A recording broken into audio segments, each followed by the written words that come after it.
Selamat pagi adik-adik. Di minggu pagi yang cerah ini kita akan kembali lagi untuk beribadah sekolah minggu. Nah, sebelum kita memulai ibadah kita, langkah baiknya kita berdoa terlebih dahulu. Mari kita berdoa. Tuhan Yesus, Bapa kami yang baik, terima kasih ya Tuhan karena Kau telah mengizinkan kami untuk dapat bersekutu bersama denganmu ya Tuhan, walaupun secara virtual. Kiranya Kau memberkati proses ibadah kami dari awal, pertengahan, hingga pada akhirnya nanti kami selesai beribadah ya Tuhan. Hanya di dalam namamu kami berdoa, haleluya, amin. Nah, untuk mengawali ibadah kita pada minggu hari ini, mari kita naikkan satu pujian, kasihnya seperti sungai.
Sebelum kita mendengarkan firman Tuhan, mari kita naikkan satu pujian, cip cip pam pam pam.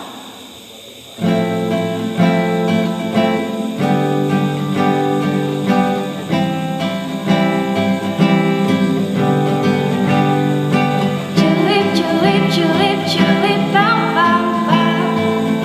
Yeah yeah yeah yeah yeah.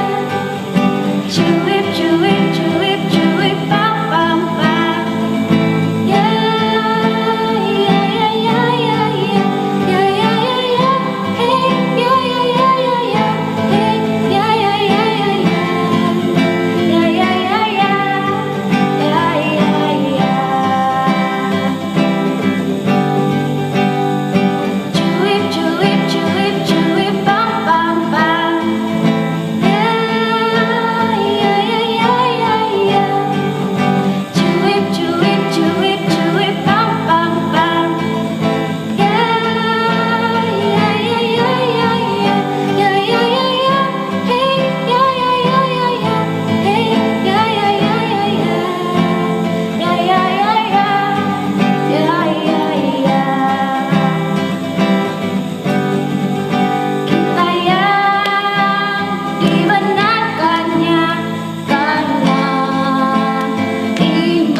Selamat pagi adik-adik sekolah minggu yang ada di rumah. Bagaimana kabarnya?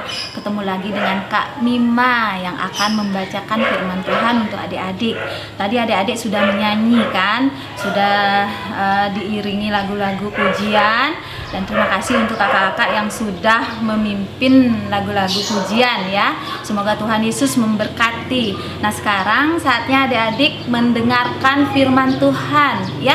Namun sebelum adik-adik mendengarkan firman Tuhan, kita persiapkan hati kita terlebih dahulu. Kita berdoa. Nih Kak Mima bersama Riko di sini ya. Namun sebelum kita mendengar firman Tuhan, kita lipat tangan, tutup mata, kita berdoa ya adik-adik. Ayo Kak Ika, kita berdoa dulu ya. Mari kita berdoa. Bapa kami yang ada di surga, kami bersyukur karena kasih Tuhan begitu besar dalam kehidupan kami. Engkau begitu luar biasa menyertai kehidupan kami. Pada saat ini ya Bapa, kami akan mendengarkan firman-Mu.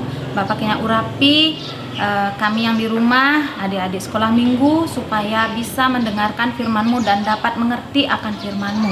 Dan berkati juga hamba-Mu yang menyampaikan firman-Mu di sini. Biarlah kasih Tuhan selalu menyertai supaya apa yang kami sampaikan adik-adik di rumah bisa memahami dan mengerti. Jauhkan kuasa-kuasa kegelapan yang mengganggu persekutuan kami hari ini. Terima kasih Bapa, berkatilah ibadah kami hari ini. Di dalam nama Tuhan Yesus kami berdoa. Amin. Ya adik-adik, kita akan kembali mendengarkan firman Tuhan. Kak Mima bersama Riko di sini, yang dulunya sekolah minggu kelas kecil, sekarang sudah naik menjadi kelas besar ya Riko ya. Nah sekarang kita akan mendengarkan firman Tuhan. Namun sebelumnya Kak Mima ingin mengingatkan kembali sama adik-adik. Coba, siapa yang ingat ayat hafalan minggu lalu? Ayo, pasti semua udah ingat ya yang di rumah. Sekarang Kak Mima mau tanya nih sama Riko. Riko minggu lalu gimana? Mendengarkan firman Tuhan nggak? Ya. Ayat hafalannya masih inget nggak? Kak. Nah, Kak Mima sekarang mau ingetin ya. Dari 1 Petrus 1 ayat 16 kalau nggak salah minggu lalu itu Kak Jen yang membawakan ya. Gimana itu ya? Kuduslah kamu, kerasin Kak Rika. Kuduslah kamu Sebab aku kudus. Iya, pinter Kak Rikonya ya. Aduh, gimana ya firman Tuhan minggu lalu benar-benar mengingatkan kita supaya kita menjadi anak-anak Tuhan itu harus kudus ya, karena Tuhan kita kudus. Sekarang kita akan kembali lagi mendengarkan firman Tuhan dari Perjanjian Baru. Adik-adik yang di rumah buka Perjanjian Baru ya. 1 Yohanes. Bisa minta tolong Kak Riko ntar bacain ya. 1 Yohanes 4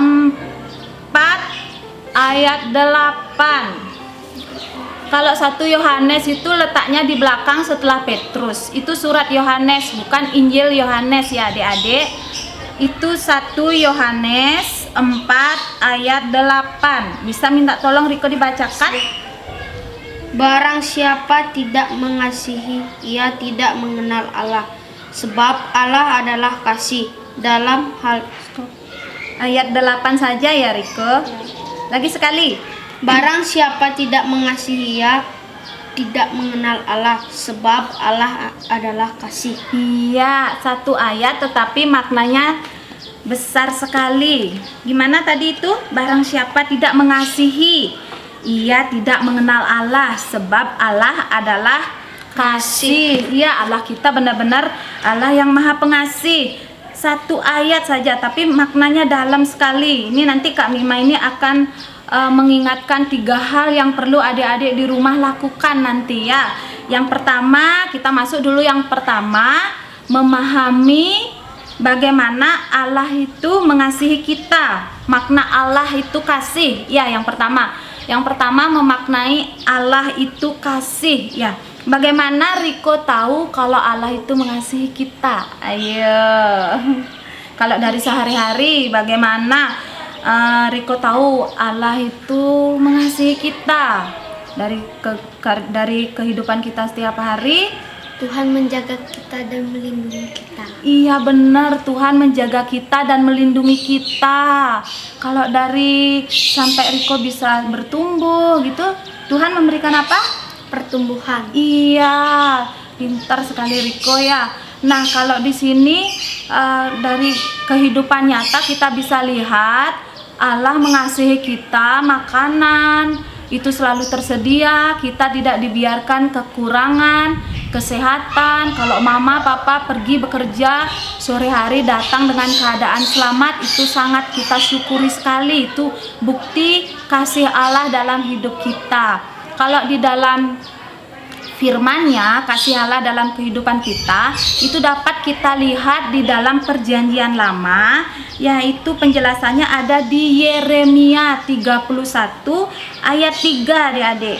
Adik-adik bisa catat Yeremia 31 ayat 3, yaitu aku mengasihi kamu dengan kasih yang kekal. Aku mengasihi kamu dengan kasih yang kekal. Aku itu artinya siapa? Saya maksudnya aku. Kalau aku tuh hurufnya huruf besar, artinya Tuhan. Ya, aku mengasihi Riko dengan kasih yang kekal. Berarti Tuhan yang berbicara. Tuhan mengasihi Riko dengan kasih yang kekal. Kalau kasih yang kekal itu kasih tanpa syarat. Kasih Tuhan itu bukan untuk orang-orang yang baik saja, orang-orang yang kaya, orang-orang yang hebat, pintar, tapi kasih Allah itu untuk orang-orang miskin, orang-orang yang nakal juga, orang-orang yang tidak mengenal Allah juga. Kasih Allah itu mutlak untuk semuanya, ya, tanpa syarat. Ya, itu namanya kasih Allah yang kekal. Walaupun kita misalnya bersalah, berdosa, Allah tetap mengasihi kita. Kenapa? Karena Allah tidak ingin anak-anaknya itu binasa, ya. Nah, sekarang kita masuk kepada yang kedua, ya adik-adik. Kalau yang kedua itu bagaimana mengetahui tindakan Allah mengasihi kita. Ayo Kak Iko, tahu nggak tindakan Allah itu mengasihi kita? Apa tindakannya? Yang paling nyata itu di Alkitab yang sering setiap tahun itu kita rayakan itu apa ya? Natal. Kan ada lagi tindakan kasih Allah itu yang lambangnya itu loh, yang di atas itu apa? Ayo ingat. Ingat. Apa? Ayo. Tuhan menebus dosa-dosa kita. Betul, Tuhan Yesus mati di kayu salib untuk menebus dosa-dosa kita.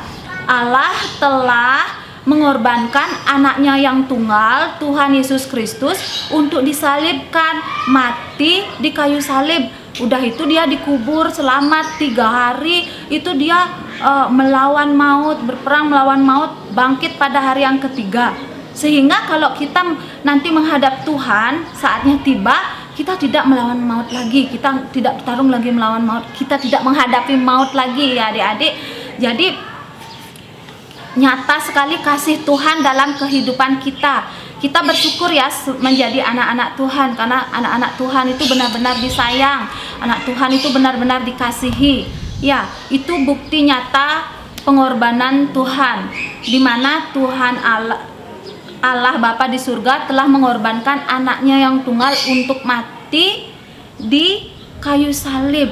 Kalau zaman Perjanjian Lama itu, kalau mengikuti Perjanjian Lama itu, kalau zaman dulu sebelum Tuhan Yesus disalib, kalau misalnya Riko nih mencuri, Riko harus menebus kesalahan Iko mencuri itu dengan cara apa? Meminta maaf.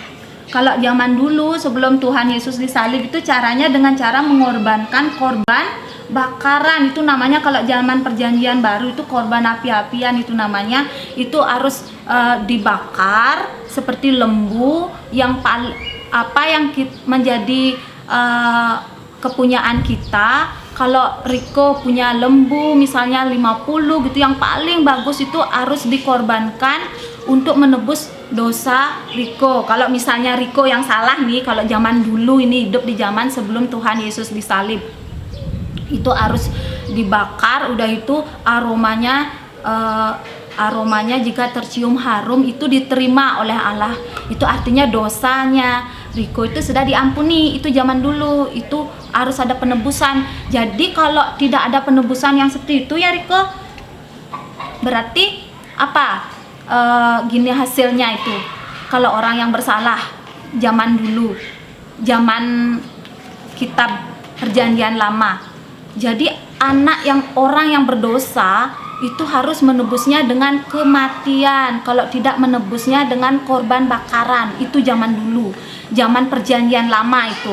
Tapi setelah Tuhan Yesus mati di kayu salib, tidak usah seperti itu lagi. Kita tidak usah menebusnya dengan korban bakaran, dengan mengorbankan apa yang kita punya, diberikan kepada orang untuk menebus kesalahan-kesalahan kita, itu tidak lagi.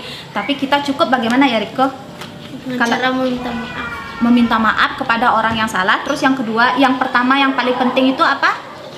Kalau yang sekarang Berdoa. iya, berdoa kepada Tuhan, mengatakan kalau kita menyadari kesalahan kita, kita mohon ampun. Iya, kita mohon ampun. Kalau kita sudah menyadari kesalahan kita, kita mohon ampun sama Tuhan, itu artinya Tuhan sudah mengampuni kita. Dan kita juga percaya ya, kalau Tuhan Yesus sudah mengampuni kita. Kalau kita percaya, Tuhan pasti benar-benar mengampuni kita. Kita masuk kepada yang ketiga. Kalau yang ketiga sekarang, cara kita menunjukkan kasih Allah kepada sesama. Nah, bagaimana? Yuk, mulai dari Riko lagi. Bagaimana cara menunjukkan kasih Allah kepada sesama? Kalau Kak Mima nanya dulu sekarang sama Riko, bagaimana cara menunjukkan kasih Allah kepada sesama ya? Gimana Riko? Dengan menyayangi teman-teman, itu kasih Allah, itu kasih. Tapi kalau Kak Mima sekarang menyampaikan kepada kalian semua di rumah dan juga kepada Riko, untuk menunjukkan kasih Allah kepada sesama itu, sebelum kita kepada sesama kita harus mulai dari diri Sendiri. Iya, dari diri sendiri. Kita juga harus mengasihi diri kita sendiri. Dengan cara apa? Dengan cara kita tidak memendam amarah, tidak ada kepahitan hati. Riko pernah nggak kesal sama kakak? Kak Eva, Kak Deva? Enggak. Kak Tina? Enggak. Pintar, Riko berarti anak yang benar-benar memiliki kasih Allah di dalam hati Riko ya. Kalau ada kadang adik-adik mungkin adik-adik di rumah atau siapa, ada kadang anak-anak yang merasakan kesal nih sama kakaknya karena kakaknya dibeliin sepeda motor atau handphone yang baru. Kok aku nggak dibeliin ya, kakak aja dibeliin. Atau ada juga kakak yang kesel sama adiknya karena adiknya yang bandel, kakaknya yang kena marah. Akhirnya kakaknya karena nggak berani melawan orang tua, kesel dia sama adiknya yang dimusuhin. Ada yang seperti itu, mereka tidak berani berbicara, akhirnya di dalam hati mereka memendamnya. Terjadilah apa adik-adik? Terjadi apa? Kepahitan hati. Kepahitan hati itu artinya amarah yang kita pendam itu akan terus itu bertambah, itu akan menjadi rasa iri, rasa dengki. Itu nggak boleh. Kalau sudah seperti itu, artinya tidak ada kasih Allah di dalam hati kita. Kalau sudah nggak ada kasih Allah di dalam hati kita nggak akan bisa lagi mengungkapkan kasih Allah itu kepada sesama. Karena dari hati kita sudah merasakan ada rasa kecewa ya. Jadi pentingnya di sini adik-adik, kalau ada masalah di rumah itu adik-adik harus berbicara sama mama. Kok kakak dibeliin handphone baru, kok adik enggak? Nanti mama akan menjawab, kamu belum cukup umur. Nah, itu jawaban yang tepat. Atau begini, kalau Riko misalnya melihat Kak Devanya dibeliin sepeda motor baru, Rikonya bilang, kok Kak Devanya dibeliin motor, aku enggak? Pasti mamanya akan menjawab seperti ini, kamu kan belum cukup umur Riko, nanti kalau sudah besar pasti mama beliin. Ya, seperti itu. Jadi pentingnya bertanya, karena dari bertanya itu kalian akan tahu jawaban yang tepat dari mama dan papa. Karena mama bapak kalian tidak akan mungkin membiarkan kalian celaka. Karena mama dan papa kalian itu adalah wakil Allah yang sangat menyayangi kalian. Ya. Terus yang kedua, setelah kalian bisa memahami itu, mencintai diri sendiri, mengasihi diri sendiri, tidak ada amarah, tidak ada dendam, otomatis kalian akan bisa mengasihi kakak, mengasihi mama, papa, dan akan terpancar kasih Allah dalam keluarga. Kalau sudah terpancar kasih Allah dalam keluarga, kalian bisa menerapkan secara otomatis kasih Allah itu kepada sesama, kepada lingkungan, teman-teman di gereja, di sekolah juga, ya. Nah, itu akan menjadi contoh yang pasti, yang benar di hadapan Tuhan, dan Tuhan suka hal seperti itu, ya. Kak Mima ingat itu kalau tentang masalah kasih kepada sesama itu, Kak Mima ingat tentang kisahnya Yusuf sama saudara-saudaranya. Riko ingat itu, Kak Mima dulu pernah loh cerita waktu Riko kelas kecil tentang bagaimana Yusuf dijual sama saudara-saudaranya. Ingat nggak? Dijual sama saudara-saudaranya, dijadiin budak, dia dijual ke Mesir. Karena apa? Karena saudara-saudaranya iri ya, Ya, iri. dia sama Yusuf. Karena Yusuf disayang ya, Ya, itu ya, disayang. iya disayang, dibeliin baju baru lah, segala yang baru itu pasti yang lebih dahulu dapatnya si Yusuf. Kakak-kakaknya iri, tapi kakak-kakaknya iri itu nggak mau ngomong dia sama bapaknya, nggak mau bicara terus terang, dia malahan berembuk merencanakan sesuatu yang buruk. Nah itulah yang namanya kepahitan hati yang mereka lanjutkan lagi menjadi hal yang lebih buruk, sehingga si Yusuf ini diperlakukan tidak baik, dibuang dulu ke sumur, udah itu dijual ke Mesir. Nah setelah dijual ke Mesir, difitnah dia di sana oleh istri raja, udah itu dipenjarakan. Bayangkan Yusuf yang paling disayang itu mendapat perlakuan yang lebih buruk daripada seorang budak ya. Tetapi apakah itu meninggalkan kasih Allah dalam hidup Yusuf? Tidak. Kalau Allah sudah mengasihi orang itu dan sudah berkenan sama orang itu, apapun yang terjadi sama orang itu tetap rencana Tuhan bekerja di sana. Sehingga apa yang terjadi? Riko masih ingat apa yang terjadi setelah Yusuf itu di penjara? Yusuf menjadi orang nomor 2 ya di Mesir ya. Menjadi orang nomor 2 di Mesir, dikasih kepercayaan sama raja waktu itu, karena waktu itu seluruh bangsa di dunia itu kelaparan, tapi bangsa Mesir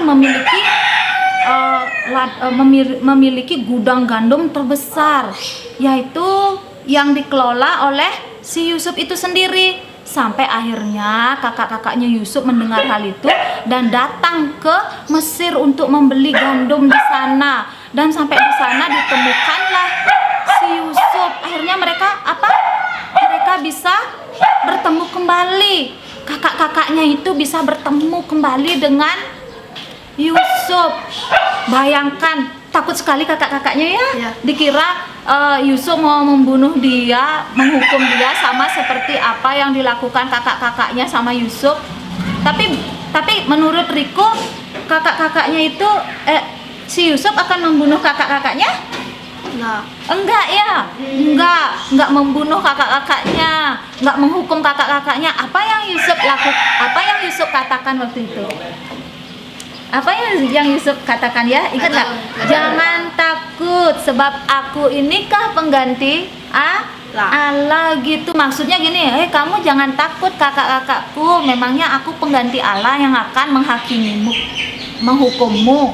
Begitu kata Yusuf. Tapi saat itu ketakutan kakak-kakaknya itu memang benar-benar sampai di luar batas, sehingga mereka tidak bisa berbicara apa-apa. Tapi karena Yusuf berbicara seperti itu dan merangkul ya, dan tidak mengingat semua kesalahan-kesalahan kakaknya, nah disitulah terpancar kasih Allah.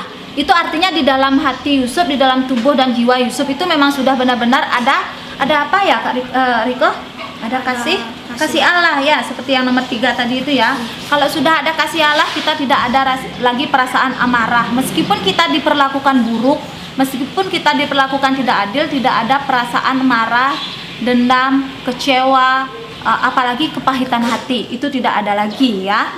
Nah, jadi undanglah Tuhan Yesus untuk selalu ada di hati adik-adik ya.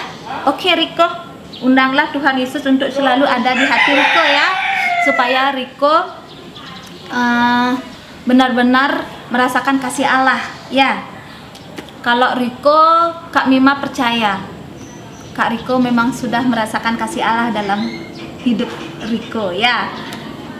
Dan tetaplah selalu bersyukur, tetaplah selalu berdoa supaya kasih Allah selalu ada dan tidak pernah berubah sampai kapanpun ya. Oke, kalau dari Kak Mima, firman Tuhan hari ini cukup sampai di sini firman Tuhannya, singkat dan jelas. Semoga adik-adik di rumah dapat memahami dan dapat mengerti bagaimana Riko bisa paham, bisa mengerti tentang kasih Allah ya. Ya, kasih Allah harus selalu ada di hati. Memahami makna kasih Allah itu, Riko juga sudah ngerti kan? Iya, terbukti sekarang Riko diberikan kesehatan, itu kasih Allah nyata itu dalam kehidupan Riko. Dan tindakan kasih Allah itu juga Riko pasti tahu ya. Allah telah mengaruniakan anaknya yang tunggal untuk disalib. Ya, itu untuk menembus dosa kita ya. Yang ketiga itu tugas Riko ya. Tugas Riko untuk mengasihi sesama, mulai dari diri sendiri, kakak, mama, papa, baru bisa kita mengasihi keluar dengan sempurna ya. Dan juga tugas adik-adik yang ada di rumah ya. Nah, sekarang kita akan masuk ke dalam ayat hafalan kita. Kita masuk ke dalam ayat hafalan, tugas untuk adik-adik di rumah. Yang perlu adik-adik nanti catat, karena minggu depan kakak-kakak yang akan bertugas selanjutnya pasti akan menanyakan sama adik-adik apa ayat hafalannya ya. Yang dimana ayat hafalannya masuk kepada 1 Yohanes, masih tetap 1 Yohanes 5 ayat 3. Riko tolong dibacain 1 Yohanes 5 ayat 3. 1 Yohanes 5 ayat 3. Sebab inilah kasih kepada Allah, yaitu bahwa kita menurut perintah-perintahnya. Perintah-perintahnya itu tidak berat. Iya, sebab inilah kasih Allah, yaitu bahwa kita menuruti perintah-perintahnya. Perintah-perintahnya itu tidak berat. Perintah-perintah Allah itu tidak berat. Sebenarnya tidak berat. Cukup sekarang ini yang Kak Mima sampaikan, firman Tuhan yang Kak Mima sampaikan kepada kalian semua, yaitu kasihilah sesamamu. Ya, bagaimana mengasihi sesama, bagaimana menunjukkan kasih Allah kepada sesama ya. Karena apa? Karena kasih itu bagian daripada iman. Kalau kalian sudah bisa mengasihi sesama dengan tulus, maka itu artinya kalian sudah memiliki iman ya. Iman dari hati kalian untuk kehidupan kalian ke depan, untuk masa depan kalian pasti yakin semua akan berjalan dengan baik ya. Nah, cukup sekian firman Tuhan hari ini. Kak Mima mengucapkan selamat hari Minggu. Tuhan Yesus selalu memberkati dan selalu ingat berdoa, menjaga kesehatan saat keluar rumah, selalu selalu ingat memakai masker dan juga selalu tetap menjaga kesehatan agar terhindar dari virus-virus ya. Baiklah, kita akan menutup ibadah hari ini, firman Tuhan hari ini, kita akan berdoa ya. Riko, mari kita berdoa ya. Mari kita berdoa. Bapa kami yang ada di dalam surga, terima kasih atas firman yang tadi hamba-Mu sampaikan. Biarlah firman yang tadi kami sampaikan itu bisa dapat diterima oleh adik-adik sekolah minggu yang ada di rumah yang saat ini sedang mendengarkannya ya Bapak. Apapun yang kami sampaikan itu, baik itu mulai kasih Allah dalam kehidupan mereka, biarlah mereka bisa terapkan ke dalam kehidupan mereka sehari-hari. Berkati juga mama, papa dalam pekerjaan, berikan selalu kesehatan dan juga berkati berlimpah-limpah agar dalam setiap pekerjaannya itu mereka selalu bekerja dengan kasih Tuhan. Bapa di dalam surga, berkatilah seminggu ke depan ini apapun yang kami lakukan, Bapak yang selalu menyertai kami, dan kami juga yang masih tetap bersekolah online, Bapak selalu berkati, berikan kami tetap semangat ya Bapak, meskipun kami masih belajar dari rumah, tapi biarlah semangat kami tidak pernah pudar. Berkati kami kakak-kakak guru sekolah minggu yang mengajar, yang selalu melayani, berikan selalu kasih Tuhan, selalu menyertai, biarlah tetap melayani dengan sukacita. Terima kasih Bapa di surga. Dengarkan doa ini ya Bapa yang kami alaskan di dalam nama Tuhan Yesus Kristus kami berdoa. Amin. Untuk menutup ibadah kita pada hari ini, mari kita naikkan satu pujian, buah-buah roh.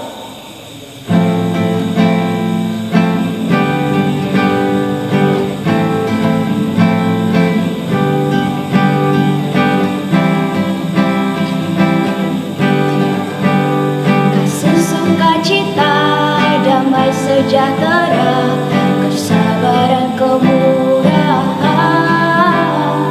kebaikan, kesetiaan, kelemah lembutan, penguasaan diri. Inilah buah Roh Kudus mengalir dalam hidupku. Ku mau hidup dipimpin Roh Kudus setiap hari.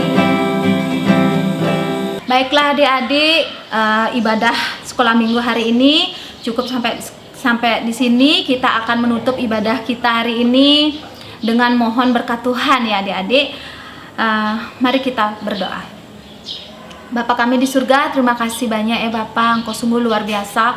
Engkau menyertai ibadah kami dari awal sampai akhir ibadah ini kami selesai. Itu semua karena kebaikan Tuhan, karena tuntunan Tuhan dalam kehidupan kami. Bapa di surga, berkati kami adik-adik sekolah minggu seminggu ke depan ini. Dalam segala aktivitas kami, mohon Engkau kiranya menyertai kami, memberikan kami setiap tuntunan keluar masuk kami dari rumah kami. Bapa sertai kami, mama papa kami juga Bapa kiranya menyertai, memberkati mereka dan melindungi mereka apapun yang mereka kerjakan dan aktivitas mereka selama seminggu ke depan. Kiranya Bapa selalu menjaga dan selalu memberkati.